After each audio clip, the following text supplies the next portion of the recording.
Pada tahun 1494, seorang ilmuwan akuntansi konvensional asal Italia bernama Luca Fascioli menuliskan sebuah buku yang di dalamnya menyebutkan sistem pencatatan atau disebut dengan debit credit. Assalamualaikum warahmatullahi wabarakatuh. Saya Hamdani, mahasiswa Institut Agama Islam Negeri Palopo, program studi akuntansi syariah semester 3. Pada kesempatan kali ini saya akan menjelaskan mengenai sejarah perkembangan akuntansi syariah. Selama beberapa tahun sebelum negara Islam terbentuk, ada dua bangsa besar yang bersaing di wilayah tersebut, yaitu wilayah Mesir dan Irak. Di antaranya itu ada bangsa Romawi dan Persia. Kedua bangsa ini negara Mesir dijajah oleh negara Romawi, sedangkan negara Irak dijajah oleh Persia. Bangsa Romawi dan Persia tersebut ini dia menjajah negara-negara yang akan menjadi negara masyarakat Muslim. Pada saat dia menjajah, mereka sudah melakukan perdagangan di bawah negara jajahannya. Bangsa Romawi dan Persia ini pada saat melakukan perdagangan, sebenarnya dia sudah melakukan perhitungan barang terhadap barang dagangannya. Kan seperti contohnya ini, kita ingin menjual suatu barang, jadi pasti hitung barang yang akan dijual berapa persediaan barang, jadi seperti itu. Kemudian setelah Nabi Muhammad SAW lahir, maka mulailah awal kebangkitan negara Mesir. Allah Subhanahu wa Ta'ala menurunkan Al-Quran kepada Nabi Muhammad SAW yang dimana terdapat dalam surah Al-Baqarah ayat 182 yang berbunyi, Bismillahirrahmanirrahim. Ya ayyuhallazina amanu isa tadayyatum bidainin illa ajalin musamma faktubu waliyaktubu bainakum katibun bil'adli wala yaba katibun aikai tuba kama Allahu falyaktub walyumlillazi alaihim haqqum waliyataqillaha rabbahu wala yabhas minhu say'in fa in kana allazi alaihi haqqu safihan aw da'ifan aw la yastati'u ayyumillahu wa falyumli waliyuhu bil adli wastasihidu sayyidaini mir rijalikum fa illam yakuna rajulain farujulu wamta'ataini mimman fardaun minasi syuda'ain anfadillah ihdahuma fatusakira ihdahumal uhra wala yabassi syuhada'u iza ma'du'u wala tas'umu an yaktubu sagiran au kabir ila ajili salikum aksatu indallahi wala akmu lisyadati wa adna Allah tarbatu illa antakna tijaratan hadiratan tudi bainakum falaisi alaikum judahun alla taktubuhu wasihidu isa tabayatum wala yadarra katibun wala syadi wa inta fa'alu fa innahu fuskum bikum wa taqullaha wa yu'allamukumullah wallahu bikulli syai'in alim. Yang artinya, hai orang-orang yang beriman, apabila kamu bermuamalah tidak secara tunai untuk waktu yang ditentukan, hendaklah kamu menuliskannya, dan hendaklah seorang menulis di antara kamu menuliskannya dengan benar. Dan janganlah penulis enggan menuliskannya. Sebagaimana Allah mengajarkannya, maka hendaklah ia menulis, dan hendaklah orang-orang yang berutang itu mengimlakkan apa yang akan ditulis, dan hendaklah itu bertakwa kepada Allah Subhanahu wa Ta'ala Tuhannya, dan janganlah ia mengurangi sedikit pun daripada utangnya. Jika yang berhutang itu orang yang lemah akalnya atau lemah keadaannya, atau dia sendiri yang tidak mampu mengimlakkan, maka hendaklah walinya mengimlakkan. dengan jujur dan persaksikanlah dengan dia orang saksi dari orang-orang lelaki di antaramu.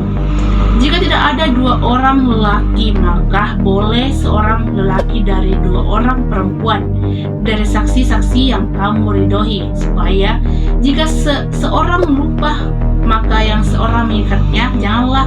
Janganlah saksi-saksi itu enggan memberi keterangan apabila mereka dipanggil, dan janganlah kamu jenuh menulis hutang itu, baik kecil maupun besar, sampai batas waktu membayarnya. Dan demikian itu lebih adil di sisi Allah dan lebih menguatkan persaksian dan lebih dekat kepada tidak menimbulkan keraguan.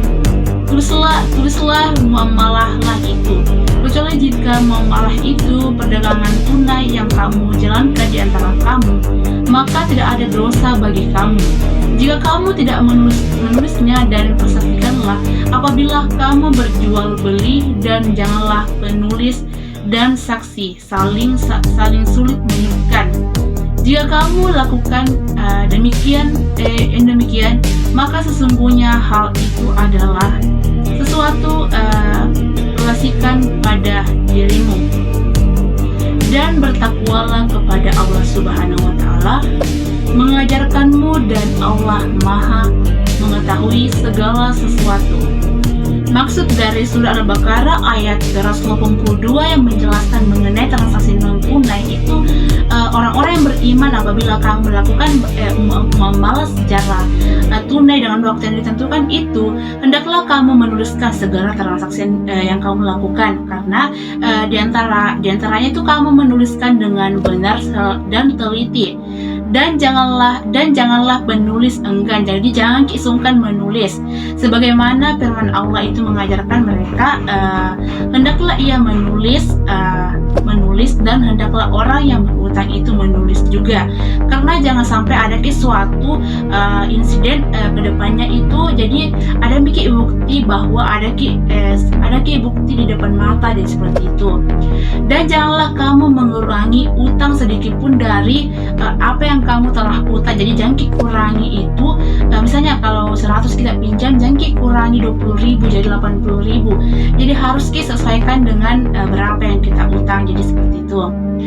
Dan hendaklah walinya, jadi ada 2 orang laki-laki yang menuliskan sebagai wali yang berutang. Ketika tidak ada juga laki-laki, jadi maka bisa perempuan yang mewakili, jadi 1 perempuan 1 laki-laki. Jadi ada juga di antara saksi-saksi sebagai pendukung atau saksi mata. Sedangkan dalam surah Al-Baqarah ayat 110 yang menjelaskan mengenai zakat yang berbunyi, Bismillahirrahmanirrahim, wa aqimus salata wa tussaka wa ma tuqaddimu li anfusikum min khairin tajiduhu innallaha bima ta'malun basir. Yang artinya, dan dirikanlah salat dan tunaikanlah zakat, dan kebaikan apa saja yang kamu usahakan bagi dirimu, tentu kamu akan mendapat pahalanya pada sisi Allah. Sesungguhnya Allah Maha Kuasa melihat apa-apa yang kamu kerjakan. Maksud dari arti pada surah Al-Baqarah 110 yang menjelaskan mengenai zakat, dirikanlah sholat dan tunaikanlah zakat, dan kebaikan apa saja yang kamu usahakan bagi dirimu, tentu akan mendapatkan hal yang setimpal pada sisi Allah Subhanahu wa Ta'ala, karena Allah Subhanahu wa Ta'ala itu Maha melihat, Maha mendengar, dan Maha Kuasa.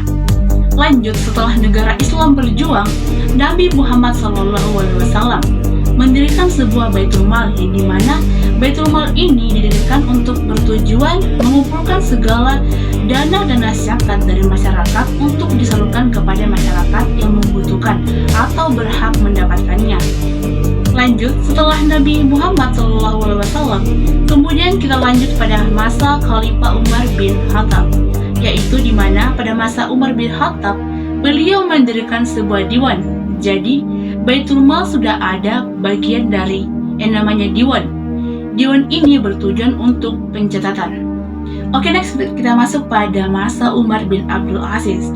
Pada masa Umar bin Abdul Aziz ini sudah ada namanya bukti terkait pengeluaran. Setelah itu lanjut ke masa Khalifah Abdul bin Malik. Pada masa Abdul bin Malik sudah ada namanya rekapan atau register terkait transaksi. Kemudian kita lanjut pada masa Darul Abbasiyah, di mana pada masa Darul Abbasiyah ini sudah muncul berbagai macam akuntansi. Dan di antaranya itu ada akuntansi pertanian, peternakan, bendahara, dan akuntansi konstruksi. Kejadian tersebut itu tepat pada tahun 681 sampai 720 Masehi. Lanjut pada tahun 1494, Luca Pacioli telah menulis sebuah buku yang dimana dalam buku tersebut menjelaskan bahwasannya itu terkait dengan aritmetika, geometri, dan proporsi. Sebab itu, Bapak Luca Pacioli ini dikenal dengan Bapak Akuntansi Konvensional dikarenakan berkembangnya akuntansi di Barat itu sejak Luca Pacioli menulis buku tersebut. Kemudian jika dihubungkan antara perkembangan akuntansi di Mesir dan di Italia, Luca Pacioli ternyata kita masyarakat Muslim itu ada di buku tersebut. Mengapa? Karena Luca Pacioli itu mendapatkan ilmunya dari orang-orang yang singgah berdagang di negaranya. Karena pedagang Mesir itu di luar berdagang di Italia, barulah Luca Pacioli menulis di buku tersebut. Dan hingga saat ini kita pakai atau gunakan ilmu akuntansi dan akuntansi syariah.